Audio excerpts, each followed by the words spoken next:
Good evening, everyone. Welcome to the Kansas City Public Library. I'm Kaite mulched-over, the Director of Reader Services, and tonight I'm delighted to chat with two local authors about one of everyone's favorite subjects, Kansas City.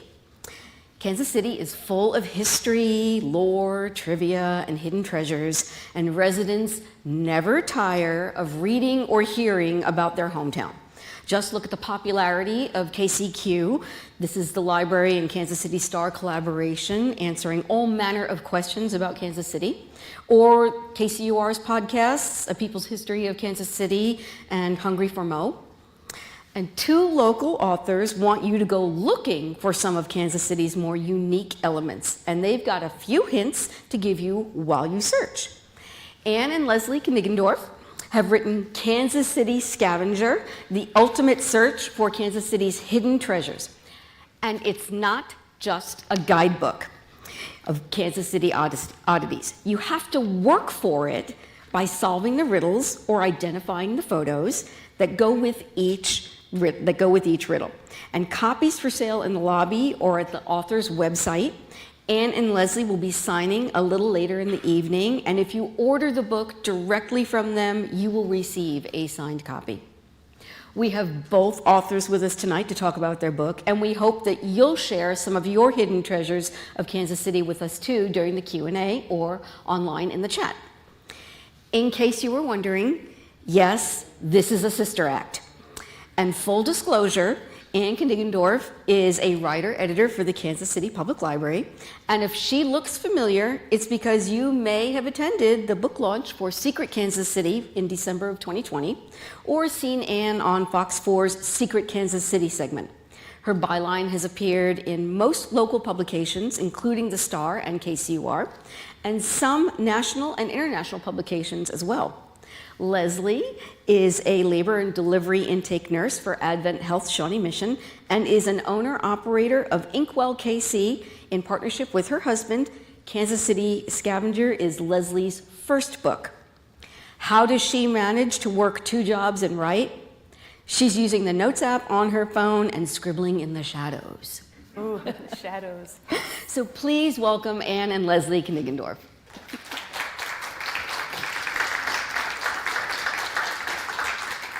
Okay, sisters, is it true that you reunited after a 15-year estrangement just to write this book? Well, that's not exactly true, but I don't think our real story is that interesting, so I think it's a lot. Don't you think it's a lot more riveting? That's better to say. It's better to say. I don't know where you got that information. I don't know. I mean, there are rumors all over about us, so that's probably where she heard it. We live a half a mile apart. Yeah. And have for about 10 years or so. Yeah. We talk every day. So no, there was no 15-year estrangement. No. That's a better story. That's more interesting. No, there is a much better story, though. But you're not going to tell it tonight. No, we're not going to tell it tonight. No. No, we could make up one about a 15-year estrangement if you want us to. It would be so dark. That might be your next book. Yes. So tell us about the inspiration for this collaboration. I'm just fascinated with this book and how hard I have to work to read it. Oh, no. I hope it's not too hard. I think it's fun. It's fun, Kaite. It's fun work. Fun work. Well, this is from Reedy Press. They're the same press that I published Secret Kansas City with a couple years ago. And it's a press out of St. Louis that does, they have these different series. So like there's a whole scavenger series. And they look for freelance writers to work with in whatever town they're interested in having a book about. So there's a Scavenger Tampa and one for St. Louis and different areas. And so they found me for Secret Kansas City. They just started Googling freelance writers in Kansas City and came up with me. And so they asked me to do this scavenger book because the Secret Kansas City book did well. And I said, no, thank you. And they kept asking. And so I thought, you know what? I'll tell you what, press. If you want me to do this, I will want to bring in somebody else, my sister. Yeah. So I paid her a visit. How hard was it to persuade Leslie to work on this with you? It was hard because my initial reaction to any question is usually no. Doesn't matter what it is, she says no immediately. No, I'm comfortable. I don't want to do anything more than I'm already doing. But then my husband persuaded me, and and said it would be a whole lot of fun. And he says yes to everything, so I said, okay, fine. And then we had only between May and Halloween last year to write 330 riddles and go to all these places and take pictures of all of the spots we wanted people to find. Yes, I believe it was 169 days. I think you're right. 169 days. To do 330 spots. Yes. Oh my God. Take all the pictures and do all the writing. Yeah. So I want to show people. Okay. Now, we do not expect you to be able to read this. I love to show people how the sausage is written. That's why I loved this shot. And this shot of your notes just begs the question, how did you decide what to include and where did you find out about all these places and objects? Well, we had an ape write the list, obviously. She has very bad handwriting. She always has. Thanks. Well, on the right, you'll see our original list. That's our brainstorming list of the parts of town that we were going to try to include. And so we visited pretty much everywhere and had to make up our minds about which ones would work. So, you know, it was just a lot of, we took our mother, who was she did a lot of this project with us, and she'll be here pretty soon. She's running late. We brainstormed parts of town, and then we went and tested them out. And so the criterion that the press said we needed to follow was that we needed at least 8 items for the scavenger hunt book in every part of town. And that was trickier than we thought it was going to be, especially in newer areas like Johnson County. A lot of the areas are really new, like Leawood. We couldn't find a lot of stuff in the newer parts of town because it's the old parts of town, like Independence, that are full of weird stuff. That leads me to tell everyone, if you haven't picked up a copy of the book yet, how it's arranged. The contents are arranged it's divided by state. Kansas is first and then Missouri, I'm sure simply for alphabetical purposes. But then Ann and Leslie have broken out areas of Kansas. So Eudora, Kansas City, Mission, that looks alphabetical too. How fair of you. We tried to be fair. Though I'll tell you what's not fair is there are only 7 Kansas and 13 Missouris. That's And really it's all not by fair. neighborhood or section of the city, but that's it. That's it, like pretty much it for the text. After that, you launch into the brain teasers, which I love. So let's give everyone an easy one to start with. So we're going to tease the audience with what should be an easy one. So who knows where this mural is? And if you're watching from home, go ahead and show up your smarts in the chat. And folks in the live audience, we're going to let Ann and Leslie give you an assist. Anybody know where it is?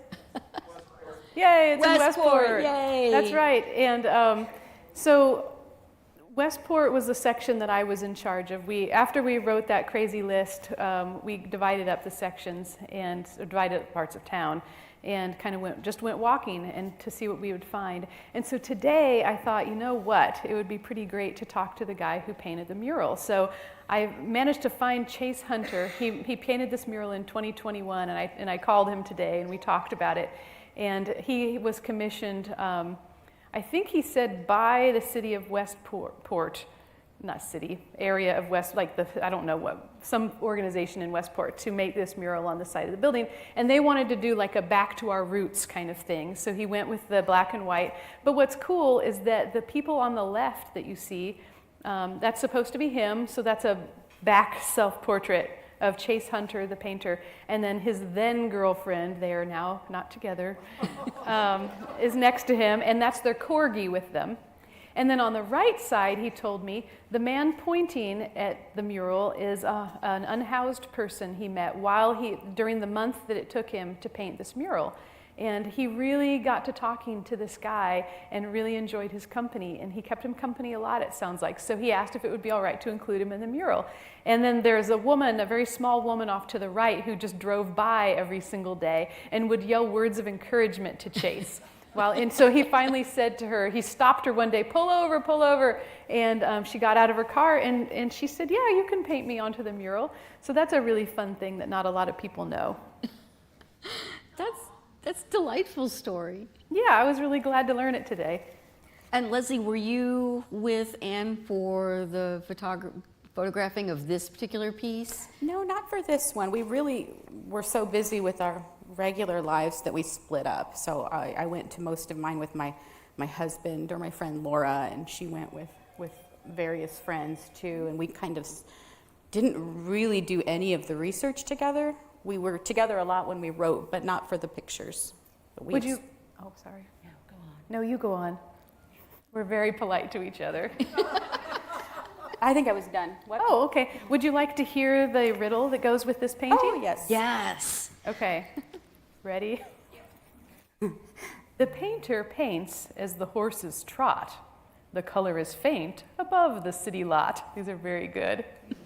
A girl, 2 women, and a dog standing by, about to get trampled if the horses can't fly. Ooh, it turns. Turns and gets a little dark. Yeah, it does. About to get trampled. So we're not poets. But these are great brain teasers and make you think a little bit about the work that you're looking for, the item, the art. So let's have a look at the next one. And this, I loved this one, because we all know Kansas City is home to a reputable artist village in the Crossroads. So the residents will even tell you when something is art, like this. How do you find these 2 pieces? So I think I went to Crossroads alone also. This was another part of town. And just by the way, because Katie and I worked together, I submitted the things that I had taken pictures of, not the things that she took pictures of. So this is a little slanted my direction, and I'm hogging all the attention. That's And so I fine. apologize. I'm sorry. Thank you. You're Who's the welcome. oldest? I am. That's funny that you would ask that because I'm clearly the youngest. Much older than I am. So that explains that photo. Yes. So I walked around Crossroads by myself, and Crossroads is the most sprawling of the areas in the book. I mean, I walked for hours and hours in Crossroads, it felt like, and it was, it was this time of year. I think it was end of July, beginning of August last year when I did this. And so I just looked for cool things, and so I found that dragon and really liked it. And it's on Main Street, and it's in front of a nightclub. And I did try to call them also and could not find anybody, but I do have the poem I can read for that if you'd like, Katie. Yes. Okay. On a Gothic/modern building, you will see interesting light fixtures fit its style to a T. Is it a dragon with a funny growth, a vomiting griffin, or perhaps both? And you have to find it.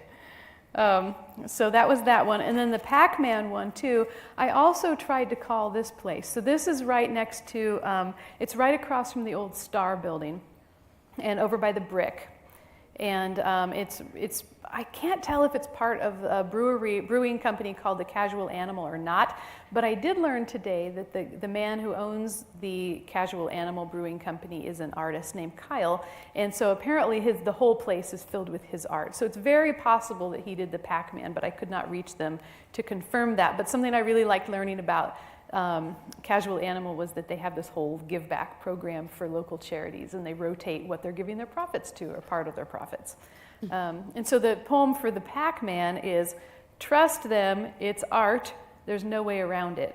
Looks like a Pac-Man ghost, a tiny bit. Blue and white with 4 legs, so wee. Doesn't matter what it is, 'cause it's art, you see. So that's that one. That one's a delight. Someone started clapping. She's surprised. That was, yes, that was good. That was good, thank you. Really good. Thank you. I think this one is my favorite piece. I just Is it the love Pac-Man? Yeah, the Pac-Man, because I like being told, trust me, this is art. And I thought that's part of the joke. Yeah. I really appreciate It is that. part of it. So there were some pretty creepy things too. Let's have a look at this. Creepy things. This is, you took Kansas City's borders in really broad directions, because this is in Blue Springs. Tell us about this creepy sculpture. Well, speaking of the borders, so we didn't want to just stick with Kansas City proper. And I did that with Secret Kansas City too, because my idea was, I think probably not everybody here is from Kansas City proper, right? Like you don't have that as your address. I see lots of heads shaking no. And so, you know, when we all know that if we're in another town, we always say we're from Kansas City, right? Even if we're from Olathe. Just easier. That's just what we say. And so, so that's what we decided to go with for the book. So we're all Kansas Cityans, even if we live in Blue Springs. And so we wanted to include everybody and make them feel like this was their book. So yeah, I did go out to Blue Springs with a friend who lives right by, I think she lives in Blue Springs proper. And so this is just a very odd sculpture. It's called Providence. And I'm not totally sure why that title, but it's polished limestone and red Missouri granite. That rectangle is red Missouri granite. And those tangly things are supposed to be water cascading through the rocks. And I don't quite get that. Yeah, I would say tentacles. Tentacles or maybe intestines? Yes. See, I kind of thought that this was a missing set piece from Alien. I can see that too. I can see that too. That was my first thought. Yeah, and I don't know, and it's in front of their public safety building in Blue Springs. Don't fall apart. Yeah, and Public it's part every few years in Blue Springs. I talked to a man who's the assistant director of Parks and Rec about this, and every few years he puts out a call for public art, and so all these artists from all over the country. This guy who made this is from Kentucky. They get all these submissions, and then if somebody likes the sculpture, the city can buy it or an individual can buy it. So this one, the city bought, and so. They really like it. Let's not knock it. We like it. And so our mother did the poem for this one. We had, since there were 330 to write in 169 days, we sourced to our family in a lot of cases just because we were panicking. But don't let that leave this room. So, I mean, if you think about writing 330 of anything, like a thank you notes, for, say, a wedding, perhaps, or something like to-do lists. 330 is a lot of anything, right? So our mom wrote this one, which I will read to you now, and I wish she were here with us, and she will be soon, I hope. But she wrote, "What is this art? A brain, an eye, a body part? Is it watching? Is it growing? Never mind, let's just keep going." Oh. What was going on with Mom that night? I don't know. I don't know either, but This leads me to a question about how did you decide how far to go with what parts of Kansas City, the metro area that you're going to explore? How did you decide how far west you were going to go in Kansas, how far east in Missouri? You want me to answer? well, I don't know how we decided that. I think it was comfort-based, right? So the idea was that these were walkable parts of town, which, we're putting on flip-flops that cost $5, let's just be honest, and what's comfortable for us to walk. And so it was similar with choosing parts of town. So what's comfortable for us to drive to with, her kids they're elementary school age kids, so they weren't into it, and we'll see that in a minute on a different slide. But we had a lot of cities on our list, and we did a lot of trial runs too. I went through Old Lenexa, I went to Bonner Springs, and there just weren't enough things close by that would be walkable. Mm-hmm. So that's kind of how we did it. I don't think we had like a set. Well, I thought about the Mid-America Regional Council. So you'd see if I won't make Katie go back to my gruesome list, but I think I had a note up in the top left corner about the Mid-America Regional Council and the counties that it includes that are under its umbrella. And they're pretty much those same counties. I think there are 6 or 9 with Mid-America. Do you remember with Mark? I want to, maybe 9? Yeah, so we kind of went with that. More than I expected. And so they call them Kansas City. But you didn't purposely leave any county out. You were just, I'm not going there. No, we didn't do that, though. Like she said, we did find out, like when we went to downtown Olathe, we thought old Olathe might have some cool things. And then we got there and I walked around and I couldn't find things because so much of it has been kind of remodeled. And in remodeling, you lose a lot of the really unusual things. Same with the older part of Lenexa. I thought that would be a gold mine, but it really wasn't. There were some, and no offense if anyone is from there, I know there's one person from Lenexa. Sorry. Anyway, I didn't see a whole lot of interesting architecture or murals or statues, so that got the clip. Because they had to be permanent things. Oh, that's true. Yeah, because we were already seeing things kind of disappearing, like here and there. Like we had to be really careful to use permanent art installations, and we tried to go really light on restaurants and stuff that could go out of business. But with the restaurants we did use, we made sure they were around for a long time. That's something that I don't think we as readers ever think about when you look at a guidebook or a novelty book like this one that's listing unusual things in a town, that's listing art or odd sculptures, is the permanence of the item. I mean, it doesn't do the book any good if 3 or 4 pages all of a sudden become obsolete. Well, but it's also it's sad to think that these things could disappear. And they will, because I thought I hit a gold mine in Lee's Summit. I was snapping dozens of pictures. But then when I researched it, I found out that they were on a rotating schedule and that they would be Temporary gone exhibitions. soon. Yes. So Yeah. there were art installations that would be leaving, and so we had to Had to go back. go back. I said, you're going to go right back to Lee's Summit tomorrow, and you're going to fix this. And I did it. And I she did did. it. She did. But you know, right on the cover, we have this little man's head. If anybody had this nice little man's gold head, this is part of a plaque that's on the farmer's market in Parkville.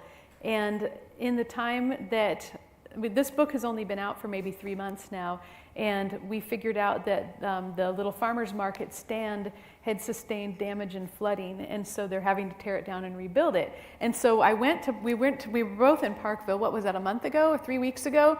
And we went and looked, and sure enough, the plaque is gone. So this little guy, He's on the cover. he's on the cover, but now the little guy is in somebody's office waiting until they rebuild the farmer's market stand. So the next printing, we need to find out where he is. Find out where he Update is. our riddle. Where's that little man? We don't know where he is right now. But Somebody's for office. now, he's immortalized on the cover of this book. For now. For now. That's pretty significant. We did that for him.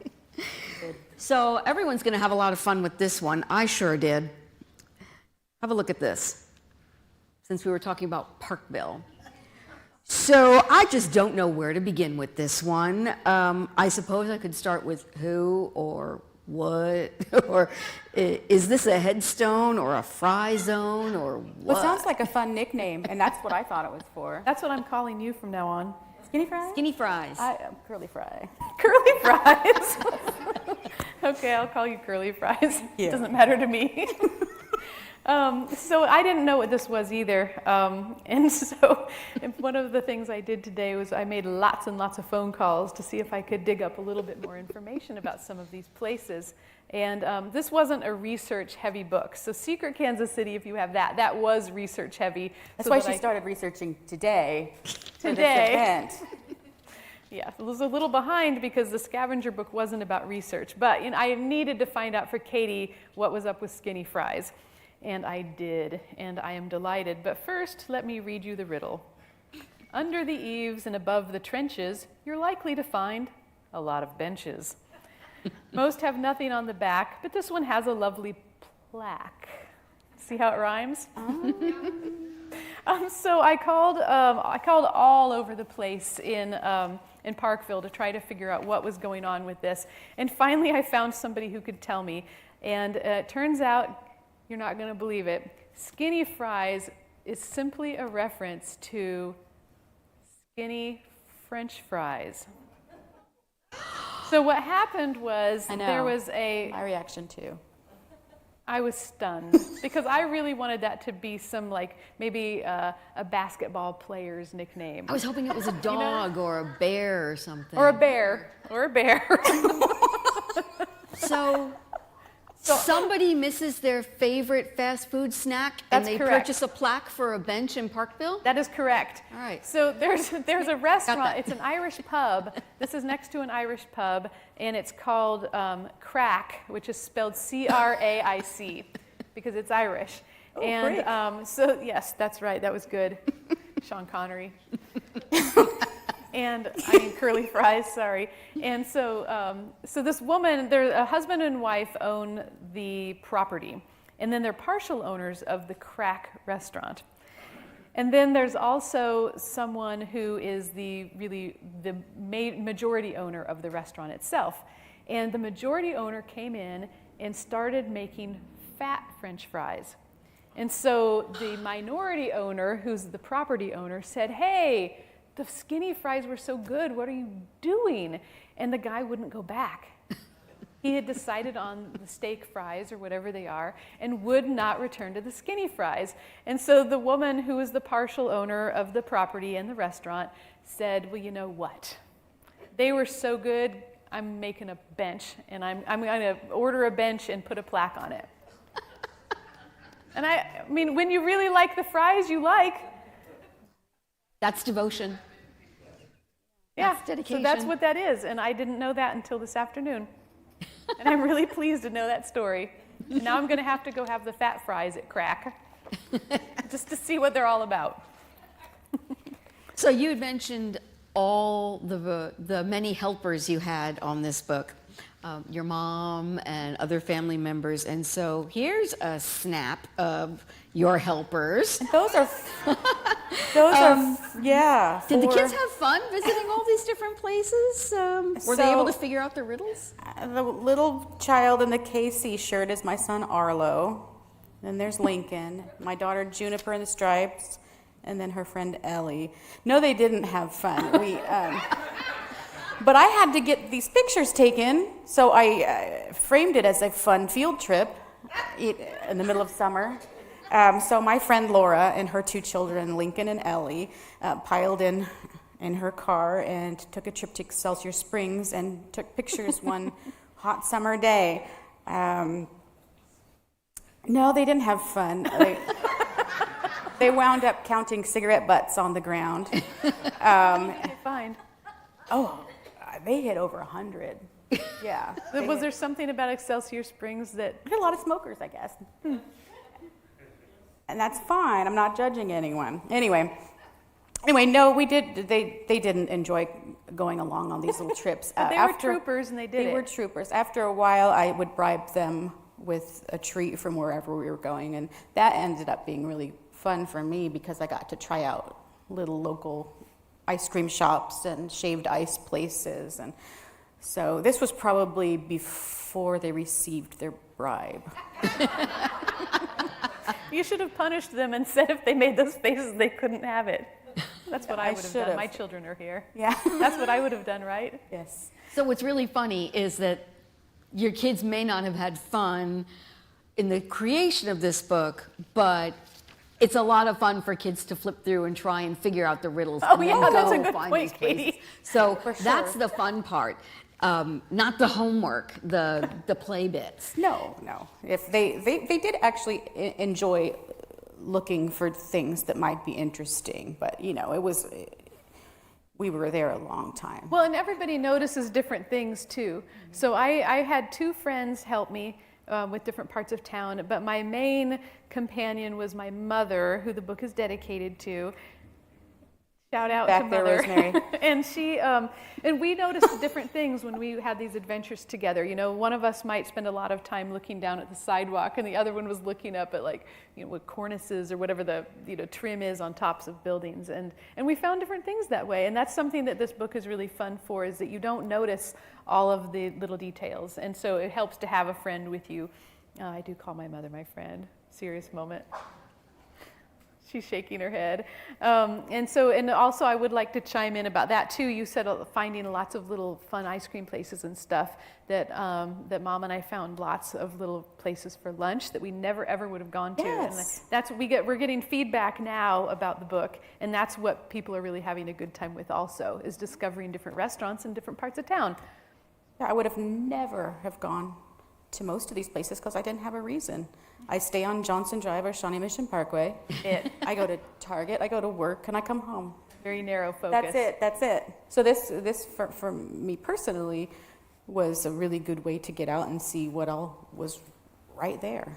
Did you intend for this book to be family friendly? Yeah, sure. Yeah, and some of them are pretty easy, and a lot of them are, and some of them are a little bit more difficult. But anyone who can read can participate. Yeah, and that was part of keeping it walkable too, is that, you know, if you park in Westport by like the Westport Flea Market or something, then it's an easy walk to find the things. This is a great time to point out that in addition to all the riddles and photos that Leslie and Ann put together for this book, they also took the time to make a library-centric, a special KCPL scavenger hunt just for tonight's event. And you can pick up a copy of this event's scavenger hunt sheet at the table where the books are for sale. But tell us, how did you decide what to include in the Kansas City Public Library Kansas City Scavenger Hunt? Well, as Katie said, I do work for the library, and so it's the greatest library system in the whole world. I'll tell you that right now. And I tried to shake it up. So, you know, we have 10 buildings, and I emailed colleagues at certain ones, like at Plaza, Southeast, Blueford, Trails West. And I work at the big library. So I walked around there on different breaks and found things that I thought were really fun and that I wanted to draw attention to. Like it took me maybe a month or two of working at the library to realize that there's that super cool, the Power and Light building. There's a replica of the Power and Light building that actually lights up, and it's a clock. It's like a grandfather clock, but not scale model, I don't think, but it's an 83 high inch model of the Power and Light building that's in the lobby at Central Library. And so stuff like that it's kind of tucked off in a corner in that coffee shop area, if you're familiar with it, where it's not in operation anymore. So people aren't going back there. So I wanted to draw attention to that, and that's why I chose that one.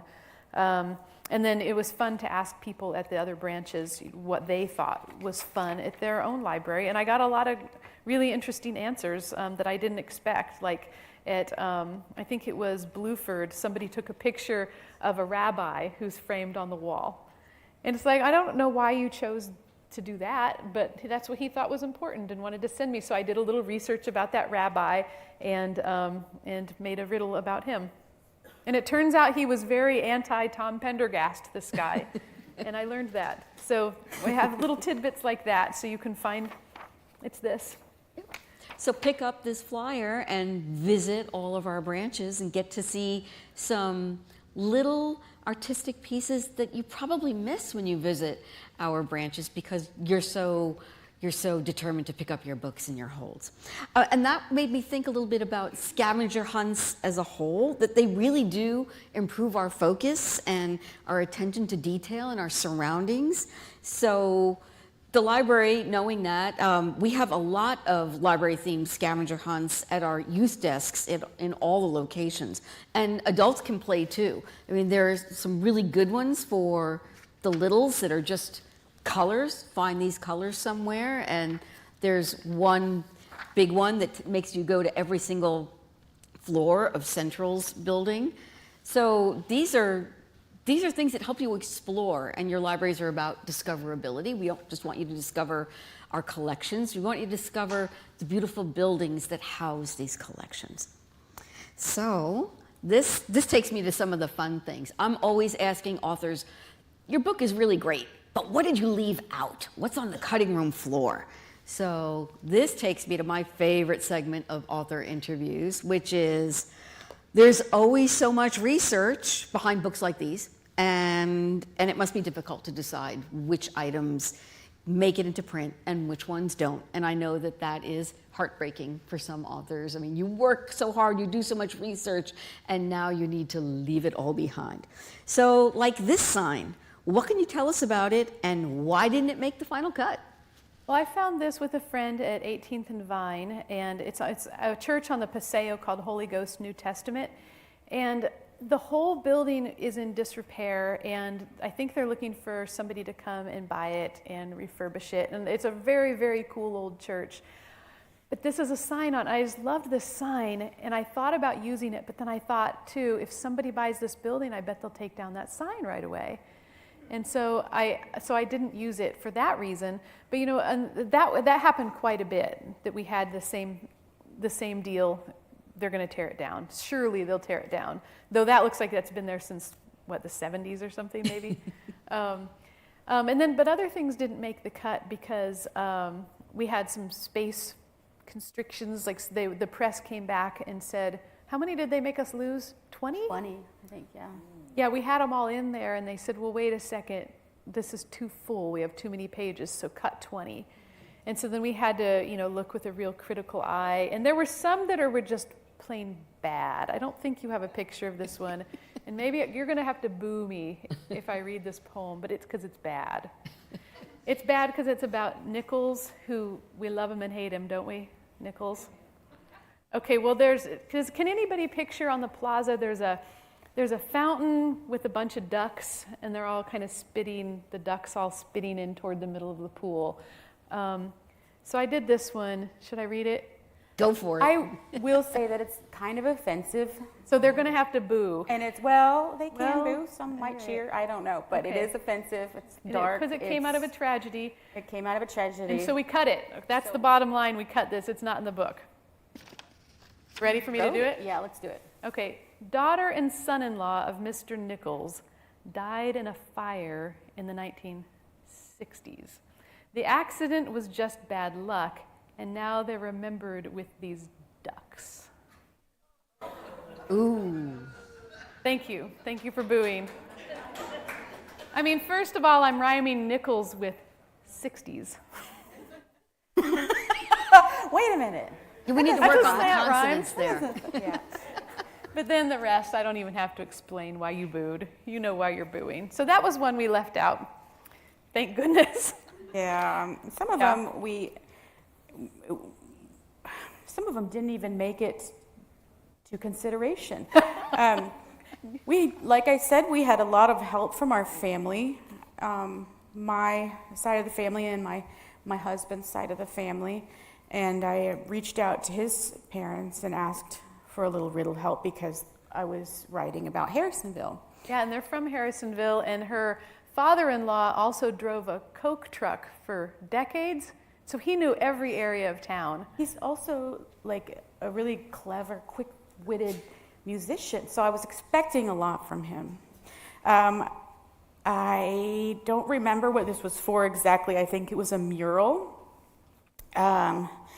I asked for some help, and he wrote me this.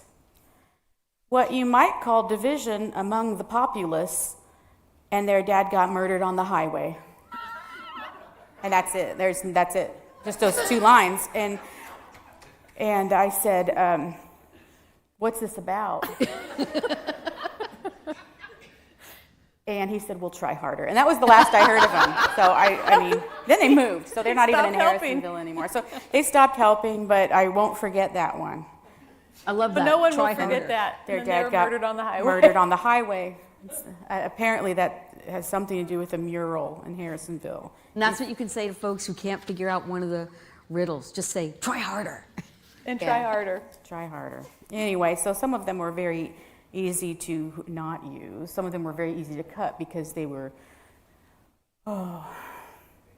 really just bad riddles. That's good. You're editing as you're going. Yes. Finding out who I can rely on. And who I Not shouldn't. him. No, not Grandpa Danny.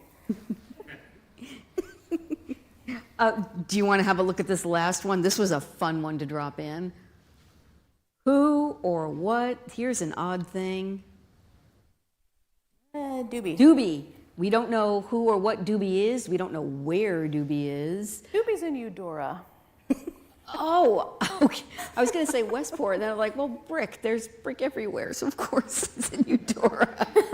I don't know. So, I wondered about this today because we didn't include it because I couldn't figure out what this is about. So, we did a little bit of research so that we could make poems and riddles that sort of made sense. But I could never find anything about this. So today I started going through Urban Dictionary, of course, a go-to when you don't understand a word.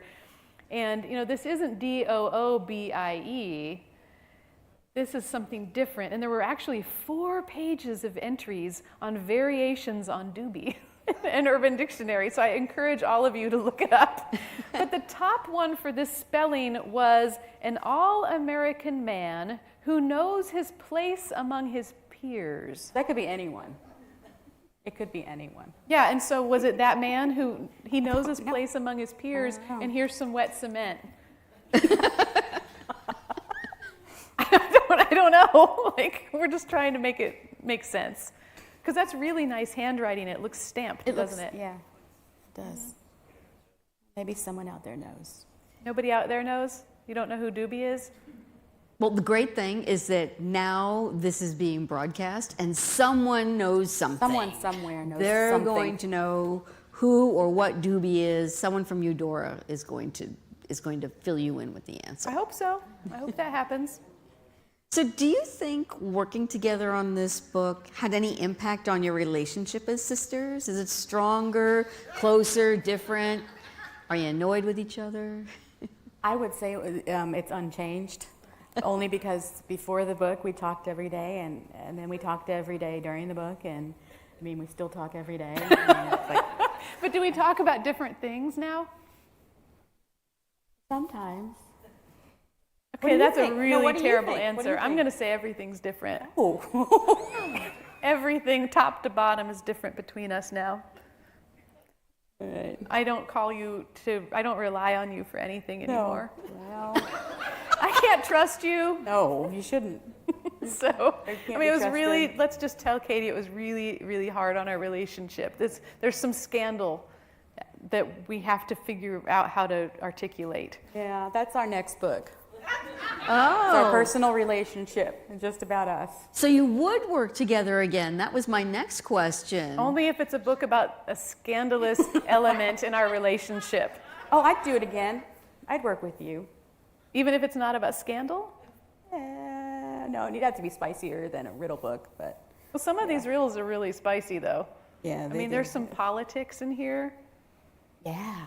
Spot the politics. I try to come down hard on the patriarchy and Someone white has to. people sometimes. That's good. Yeah, there's a little spice. Ready. Anyway, no, I think it's unchanged. Nothing has changed about our relationship. We're tight. Okay, so she just Okay. undid what Yeah. I said. So, anyway. Well, this is a good time to ask the audience if you have any questions for our authors. If you have a hidden Kansas City treasure you want to share with us that could maybe make the next edition of this book, but feel free to step up to the mics at the end. And if you're online, please drop your questions in the chat and we'll pose them to Leslie and Ann. Anyone have anything for us? Or any Kansas City oddity that we have to know about. We love to hear about oddities. And please, when you have a question, use the mic so that the people at home can hear you. Go ahead. Okay, I don't know if you go out as far as Martin City? Oh, I didn't even think of Martin City. We, Did you think of Martin City? no. Okay. The answer is no. Okay. But what did you find Oh, there? okay. What do you have there? Stay. Well, there was a very small elephant that lived out there. A real From the elephant? zoo. He was from the zoo. Or, trying to remember. No, I think he was from the circus. But What was his name? I don't remember. I think it was my grandfather. I'm trying to remember the story. My grandfather, I believe, had bought him. He was a troubled elephant and was given the circus trouble. And so they were trying to figure out what to do with him. And I guess he had trouble even being in a zoo. He was in the paper. My gosh, I need to know more about this We elephant. need to know more about But this you know elephant. what? As far as scavenger hunts go, is he still there? No, this is, well, I mean, the elephant is, long gone by. My Okay. grandfather died Is he before memorialized? 1956. Is there a plaque to him, or like a statue of a small troublesome elephant? I honestly don't know. That's something we interesting. need to find out about. Thank you for that idea. Road trip to Martin City for that. Seriously, Yes. that's a good tip. Definitely. Amy Taylor Hahn Okay. has the clipping. My gosh. Okay. Thank you for that. Thanks. Go into our next printing, maybe we should slip in Martin City. So too. I think we have another question over here. What should we know about, or what do you want to ask? Thank you for coming to the Plaza Library. Thank you. Secret Kansas City, loved it. Thank I'm you. going to check it out for the third time Okay.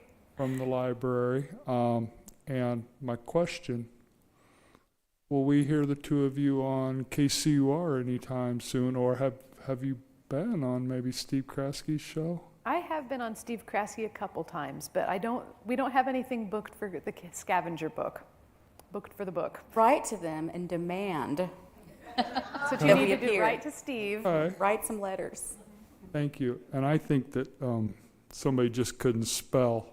Oh, is that the problem? It is It's DD. a typo. Yeah, Okay. yeah, because a comedian named Chris Farley immortalized the word doobie in a. Spelled that way? Well, you wouldn't know how to spell it, but Okay. it's been watched on YouTube millions of times. One of his most famous skits where he immortalizes the word. We'll have to look that up on YouTube when we get home. Thank you. Thank you. you so much. I think we have another question over here. I actually know some interesting businesses down in West Bottoms. Okay. One's a biker-themed coffee place called Blip Roasters, Yeah. and another one is Weird Stuff Antiques, which is around State Line and 9th. It's honestly what it sounds like. They got weird stuff there. Well, then we better go. We better check it out. Yeah. I saw like a drunk-looking cookie monster. It was interesting. Hey. Goodness. Left. Thank you very Thank much. you. Oh, hello. More weird stuff. Hello.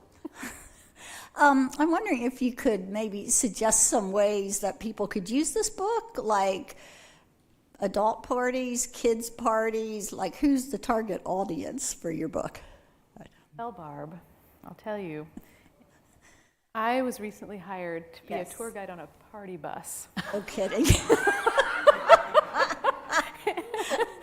And next time I'm taking you with me. Barb used to be, she has been my editor, and she is my colleague in the writing world of Kansas City. This is Barb Shelley from The Star. You might know her name. Was this question staged? No, Okay. this is not a staged question, but next time somebody hires me for a party bus, you're coming with me. I would love to. So anyway, anybody can use the book, young people, old people. I mean, you could do a birthday party, you know, if you're trying to think of what to do with a bunch of kids or something, you know, park in Westport and we walk around and see who can find the places fastest or Or- something like that. Or adult birthday party. Or an adult right? birthday party if you have Yeah. enough friends to Yeah. split them into groups. I don't think that would work for me. I would have to have, like, you're going to go there alone, and you're going to go there alone. And Mother then, and I would join you. oh, you would? We would. Thank you. And then, so yeah, I mean, it's that kind of stuff that's really fun. And so, like, I don't know, bridal showers and pub crawls. I mean, in certain parts of town that would work. This could be a side business for you guys, like adult birthday parties. She would be great at adult birthday party entertainment. Yeah, you can arrange them. She would. All right, sounds like great My son idea. is holding the sides of his head right now. He's very embarrassed. And she can dance too. I'm enjoying this sister. I'm learning so much about this sister act up here. Sir, please, break this up. I was wondering if you did anything with Kansas City, Kansas, or Leavenworth.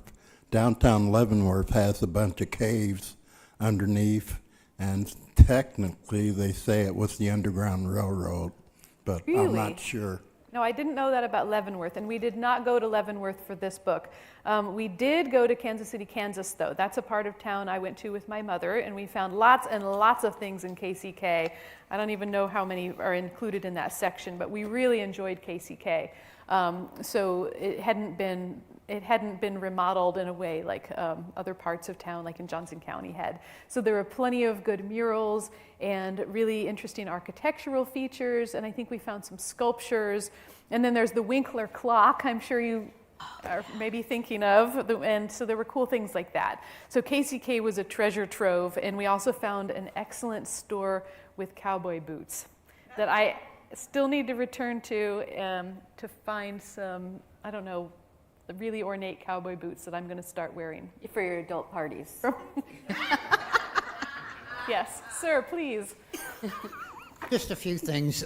In off Mission Road, around, you know, all these places, Corinth Arms, and there used to be a big thoroughbred race horse farm called Woodford Farms, and there's still a little horse cemetery there, if you're familiar with it, and it's the burial place of Lauren, the only Kansas bred ever to win the Kentucky Derby. You familiar with that? It's in Secret Kansas City. It's in the other great. book. And then the only other thing I can think of is behind Southwest High School, there's a plaque involving Harry S. Truman. Familiar He's at with the White House. that also? It's also in Secret Kansas City. great. Maybe you need to pick that up, sir. Or maybe you don't need it. You should have helped me write it. Okay.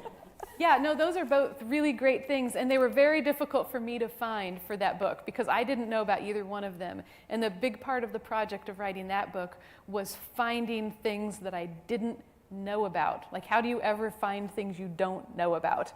And so I relied on people like you who had these interesting little tidbits.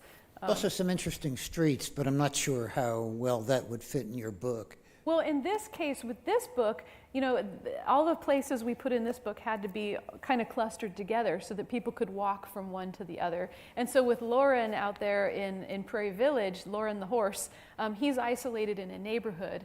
So, you know, nobody would be able to walk there and then find a second item within a couple minutes. So he wouldn't work in that case, but that's a great story about that horse.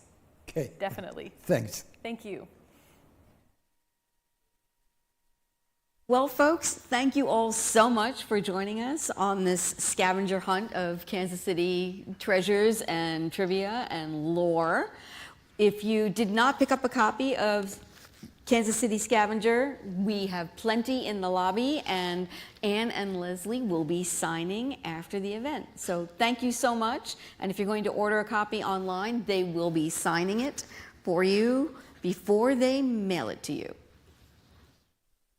Thank you. Thank you.